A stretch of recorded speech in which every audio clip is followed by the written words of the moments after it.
Chapter 53. It was a dark night, though the full moon rose as I left the enclosed lands and passed out upon the marshes. Beyond their dark line there was a ribbon of clear sky, hardly broad enough to hold the red large moon. In a few minutes she had ascended out of that clear field, in among the piled mountains of cloud. There was a melancholy wind, and the marshes were very dismal. A stranger would have found them insupportable, and even to me they were so oppressive that I hesitated, half inclined to go back. But I knew them well, and could have found my way on a far darker night, and had no excuse for returning, being there. So, having come there against my inclination, I went on against it. The direction that I took was not that in which my old home lay, nor that in which we had pursued the convicts. My back was turned towards the distant hulks as I walked on, and, though I could see the old lights away on the spits of sand, I saw them over my shoulder. I knew the Limekill as well as I knew the old battery, but they were miles apart, so that, if a light had been burning at each point that night, there would have been a long strip of the blank horizon between the two bright specks. First, I had to shut some gates after me, and now and then to stand still while the cattle that were lying in the banked-up pathway arose and blundered down among the grass and reeds. But after a little while I seemed to have the whole flats to myself. It was another half-hour before I drew near to the kiln. The lime was burning with a sluggish, stifling smell, but the fires were made up and left, and no workmen were visible. Hard by was a small stone quarry. It lay directly in my way, and had been worked that day, as I saw by the tools and barrows that were lying about. Coming up again to the marsh level out of this excavation, for the rude path lay through it, I saw a light in the old sluice-house. I quickened my pace, and knocked at the door with my hand.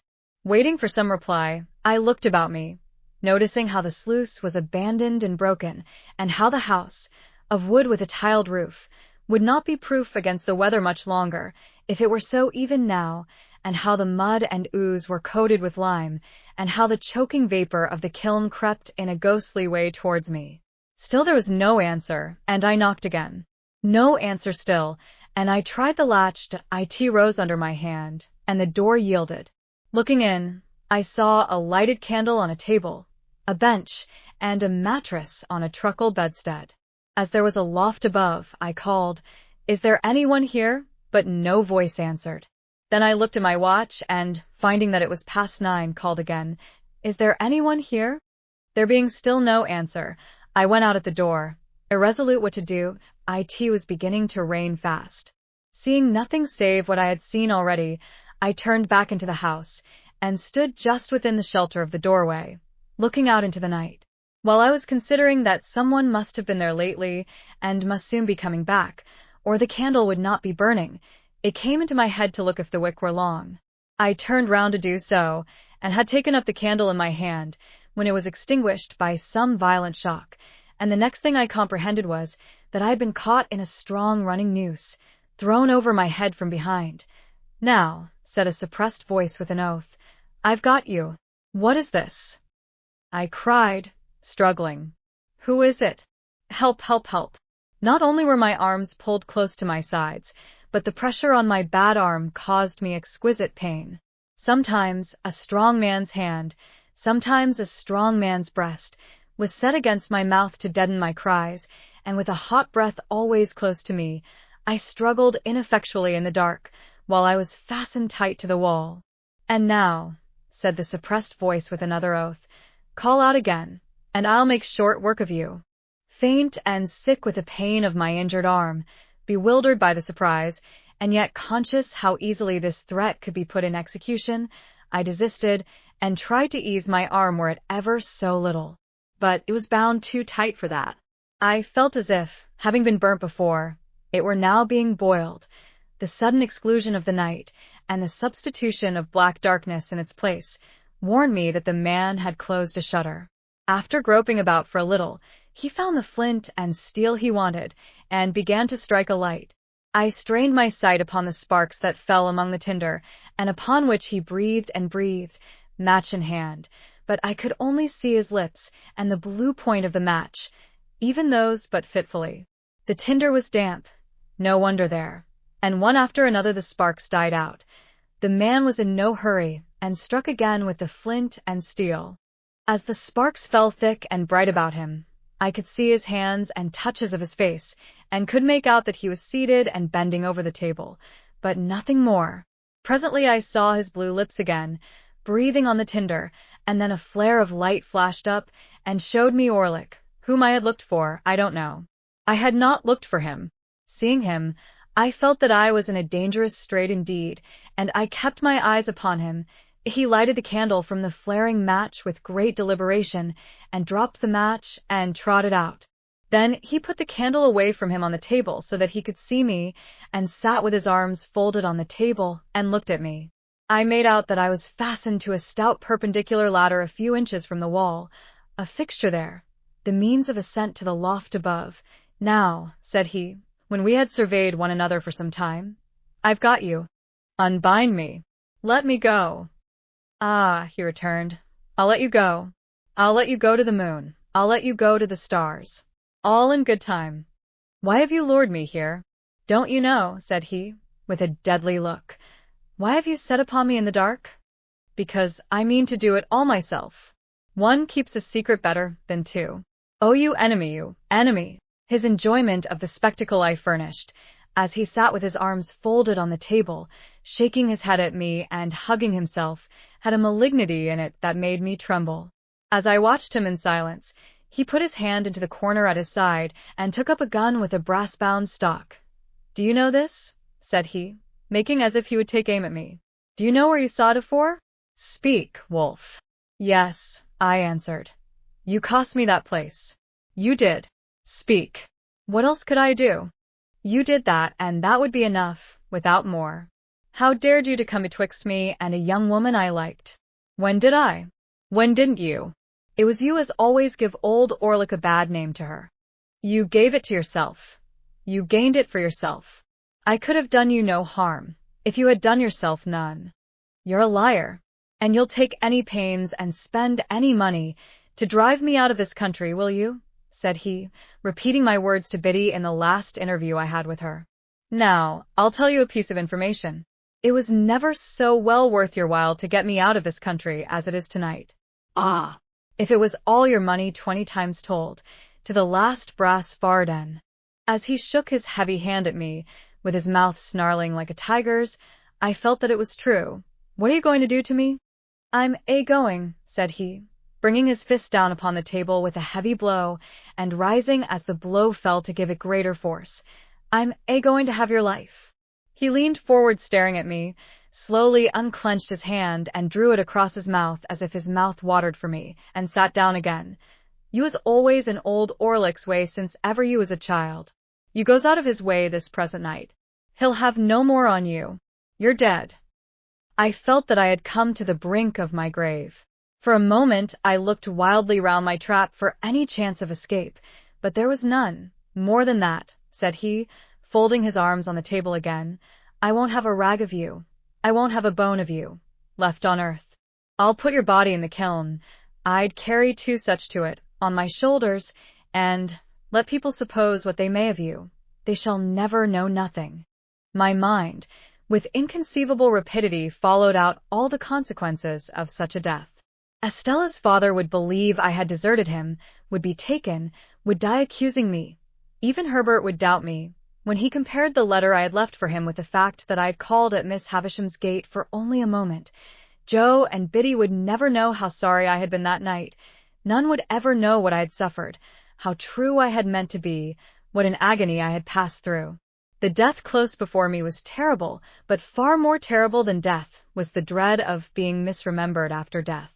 And so quick were my thoughts that I saw myself despised by unborn generations, Estella's children and their children, while the wretch's words were yet on his lips. "Now, Wolf," said he, "afore I kill you like any other beast, which is what I mean to do, and what I have tied you up for, I'll have a good look at you, and a good goad at you. Oh, you enemy!" It had passed through my thoughts to cry out for help again, though few could know better than I the solitary nature of the spot and the hopelessness of aid. But as he sat gloating over me, I was supported by a scornful detestation of him that sealed my lips. Above all things, I resolved that I would not entreat him, and that I would die making some last poor resistance to him. Softened as my thoughts of all the rest of men were in that dire extremity, humbly beseeching pardon, as I did, of heaven, melted at heart, as I was, by the thought that I had taken no farewell, and never now could take farewell of those who were dear to me, or could explain myself to them, or ask for their compassion on my miserable errors. Still, if I could have killed him, even in dying, I would have done it. He had been drinking, and his eyes were red and bloodshot. Around his neck was slung a tin bottle, as I had often seen his meat and drink slung about him in other days. He brought the bottle to his lips and took a fiery drink from it, and I smelt the strong spirits that I saw flash into his face.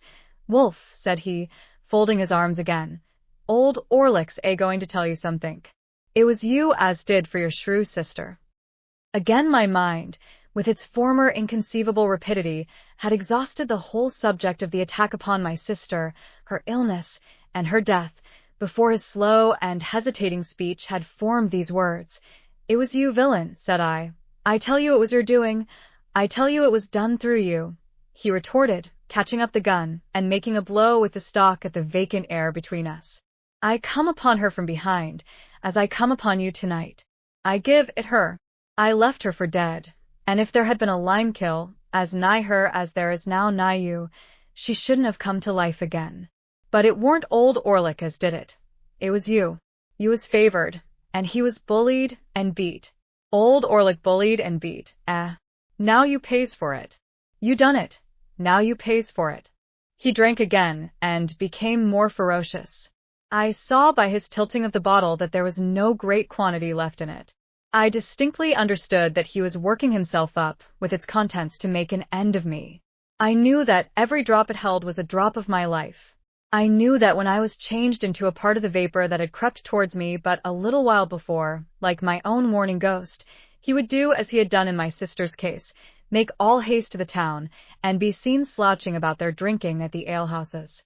My rapid mind pursued him to the town, made a picture of the street with him in it, and contrasted its lights and life with the lonely marsh and the white vapor creeping over it, into which I should have dissolved. It was not only that I could have summed up years and years and years while he said a dozen words, but that what he did say presented pictures to me, and not mere words. In the excited and exalted state of my brain, I could not think of a place without seeing it, or of persons without seeing them. It is impossible to overstate the vividness of these images, and yet I was so intent, all the time, upon him himself, who would not be intent on the tiger crouching to spring, that I knew of the slightest action of his fingers. When he had drunk this second time, he rose from the bench on which he sat, and pushed the table aside. Then he took up the candle, and, shading it with his murderous hand so as to throw its light on me, stood before me, looking at me and enjoying the sight.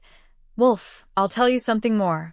It was old Orlick as you tumbled over on your stairs that night. I saw the staircase with its extinguished lamps. I saw the shadows of the heavy stair rails, thrown by the watchman's lantern on the wall. I saw the rooms that I was never to see again. Here, a door half open. There, a door closed. All the articles of furniture around. And why was old Orlick there? I'll tell you something more, Wolf. You and her have pretty well hunted me out of this country, so far as getting a easy living in it goes, and I've took up with new companions and new masters. Some of 'em writes my letters when I once am wrote. Do you mind? Writes my letters, Wolf. They writes 50 hands. They're not like sneaking you, as writes but one. I've had a firm mind and a firm will to have your life, since you was down here at your sister's burying.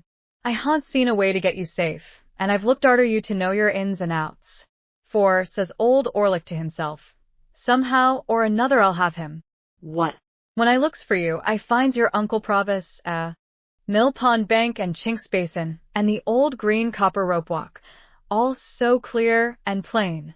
Provis in his rooms, the signal whose use was over, pretty Clara, the good motherly woman, old Bill Barley on his back, all drifting by, as on the swift stream of my life, fast running out to sea. You with a uncle, too. Why, I knowed you at Gargarees when you was so small a wolf that I could have took your weason betwixt this finger and thumb and chucked you away dead.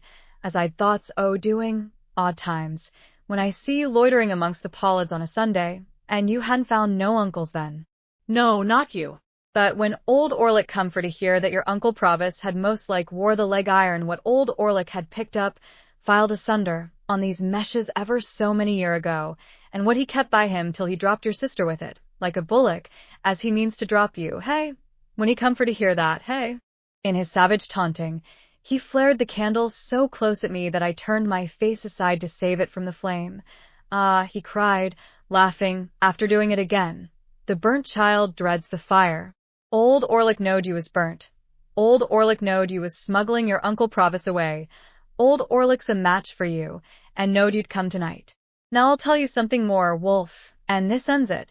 There's them that's as good a match for your Uncle Provis as old Orlick has been for you. Let him wear them when he's lost his nevy. Let him wear them when no man can't find a rag of his dear relation's clothes, nor yet a bone of his body. There's them that can't and that won't have Magwitch. Yes, I know the name, alive in the same land with them, and that's had such sure information of him when he was alive in another land, as that he couldn't and shouldn't leave it unbeknown, and put them in danger. P'raps it's them that writes 50 hands, and that's not like sneaking you as writes but one. Where Compayson, Magwitch, and the gallows. He flared the candle at me again, smoking my face and hair, and for an instant blinding me, and turned his powerful back as he replaced the light on the table. I had thought a prayer, and had been with Joe and Biddy and Herbert, before he turned towards me again. There was a clear space of a few feet between the table and the opposite wall. Within this space, he now slouched backwards and forwards. His great strength seemed to sit stronger upon him than ever before, as he did this with his hands hanging loose and heavy at his sides, and with his eyes scowling at me. I had no grain of hope left.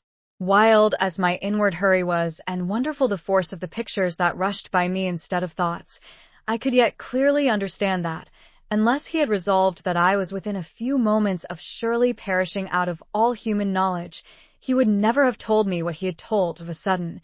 He stopped, took the cork out of his bottle, and tossed it away. Light as it was, I heard it fall like a plummet. He swallowed slowly, tilting up the bottle by little and little, and now he looked at me no more. The last few drops of liquor he poured into the palm of his hand, and licked up. Then, with a sudden hurry of violence and swearing horribly, he threw the bottle from him and stooped, and I saw in his hand a stone hammer with a long, heavy handle. The resolution I had made did not desert me, for, without uttering one vain word of appeal to him, I shouted out with all my might, and struggled with all my might. It was only my head and my legs that I could move, but to that extent I struggled with all the force, until then unknown, that was within me. In the same instant I heard responsive shouts, saw figures and a gleam of light dash in at the door, heard voices and tumult, and saw Orlick emerge from a struggle of men, as if it were tumbling water, clear the table at a leap, and fly out into the night. After a blink, I found that I was lying unbound, on the floor, in the same place, with my head on someone's knee. My eyes were fixed on the ladder against the wall, when I came to myself, had opened on it before my mind saw it, and thus as I recovered consciousness, I knew that I was in the place where I had lost it, too indifferent at first, even to look round and ascertain who supported me. I was lying looking at the ladder, when there came between me and it a face. The face of Trabb's boy.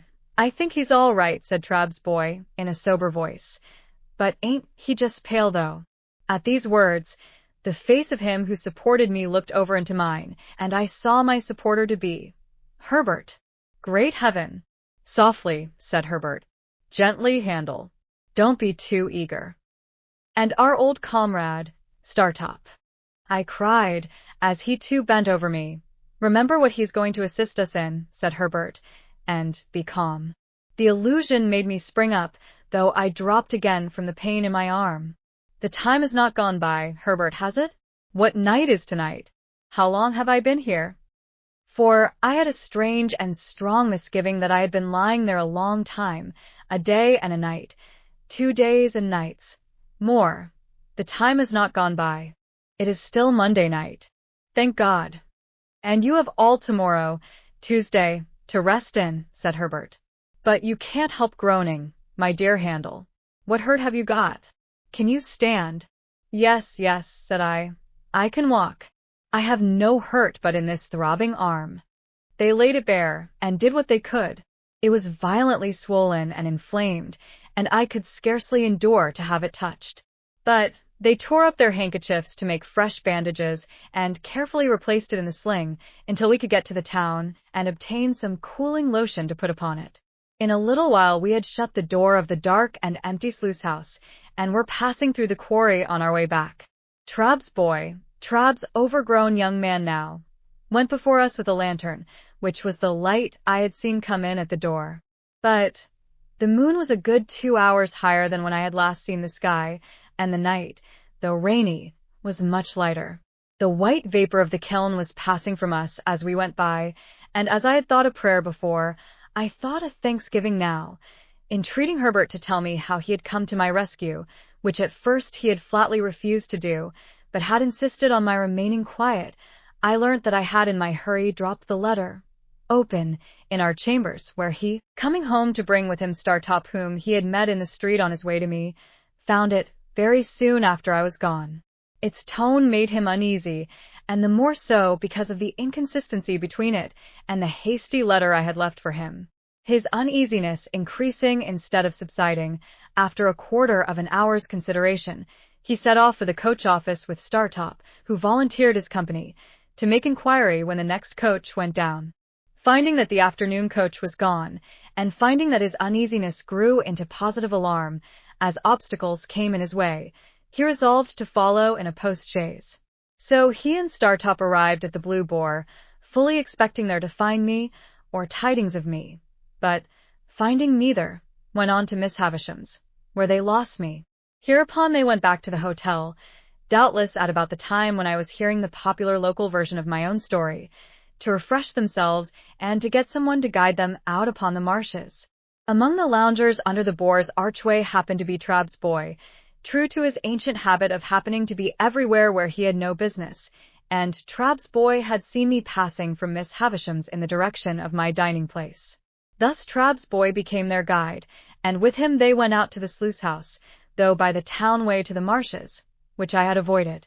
Now, as they went along, Herbert reflected that I might, after all, have been brought there on some genuine and serviceable errand tending to Provis's safety, and, bethinking himself that in that case interruption must be mischievous, left his guide and Startop on the edge of the quarry, and went on by himself, and stole round the house 2 or 3 times, endeavouring to ascertain whether all was right within. As he could hear nothing but indistinct sounds of one deep rough voice, this was while my mind was so busy, he even at last began to doubt whether I was there, when suddenly I cried out loudly, and he answered the cries and rushed in, closely followed by the other 2. When I told Herbert what had passed within the house, he was for our immediately going before a magistrate in the town, late at night as it was, and getting out a warrant. But I had already considered that such a course, by detaining us there, or binding us to come back, might be fatal to Provis. There was no gainsaying this difficulty, and we relinquished all thoughts of pursuing Orlick at that time. For the present, under the circumstances, we deemed it prudent to make rather light of the matter to Trabb's boy, who, I am convinced, would have been much affected by disappointment, if he had known that his intervention saved me from the lime-kill. Not that Trabb's boy was of a malignant nature, but that he had too much spare vivacity, and that it was in his constitution to want variety and excitement at anybody's expense. When we parted, I presented him with 2 guineas, which seemed to meet his views, and told him that I was sorry ever to have had an ill opinion of him, which made no impression on him at all. Wednesday being so close upon us, we determined to go back to London that night, 3 in the post-chaise, the rather, as we should then be clear away before the night's adventure began to be talked of. Herbert got a large bottle of stuff for my arm, and by dint of having this stuff dropped over it all the night through, I was just able to bear its pain on the journey. It was daylight when we reached the temple, and I went at once to bed, and lay in bed all day. My terror, as I lay there, of falling ill, and being unfitted for tomorrow, was so besetting that I wonder it did not disable me of itself. It would have done so, pretty surely, in conjunction with the mental wear and tear I had suffered, but for the unnatural strain upon me that tomorrow was. So anxiously looked forward to, charged with such consequences, its results so impenetrably hidden, though so neared, and precaution could have been more obvious than our refraining from communication with him that day, yet this again increased my restlessness. I started at every footstep and every sound, believing that he was discovered and taken, and this was the messenger to tell me so. I persuaded myself that I knew he was taken, that there was something more upon my mind than a fear or a presentiment, that the fact had occurred, and I had a mysterious knowledge of it. As the days wore on, and no ill news came, as the day closed in and darkness fell, my overshadowing dread of being disabled by illness before tomorrow morning altogether mastered me. My burning arm throbbed, and my burning head throbbed, and I fancied I was beginning to wander. I counted up to high numbers to make sure of myself, and repeated passages that I knew in prose and verse. It happened sometimes that in the mere escape of a fatigued mind, I dozed for some moments or forgot. Then I would say to myself with a start, "Now it has come, and I am turning delirious." They kept me very quiet all day, and kept my arm constantly dressed, and gave me cooling drinks. Whenever I fell asleep, I awoke with the notion I had had in the sluice house, that a long time had elapsed and the opportunity to save him was gone. About midnight I got out of bed and went to Herbert, with the conviction that I had been asleep for 24 hours, and that Wednesday was past. It was the last self-exhausting effort of my fretfulness, for after that I slept soundly. Wednesday morning was dawning when I looked out of window. The winking lights upon the bridges were already pale. The coming sun was like a marsh of fire on the horizon. The river, still dark and mysterious, was spanned by bridges that were turning coldly gray, with here and there at top a warm touch from the burning in the sky. As I looked along the clustered roofs, with church towers and spires shooting into the unusually clear air, the sun rose up, and a veil seemed to be drawn from the river, and millions of sparkles burst out upon its waters. For me, too, a veil seemed to be drawn, and I felt strong and well. Herbert lay asleep in his bed, and our old fellow-student lay asleep on the sofa. I could not dress myself without help, but I made up the fire, which was still burning, and got some coffee ready for them. In good time they too started up strong and well, and we admitted the sharp morning air at the windows, and looked at the tide that was still flowing towards us. "When it turns at 9 o'clock," said Herbert, cheerfully, "look out for us, and stand ready, you over there at Mill Pond Bank."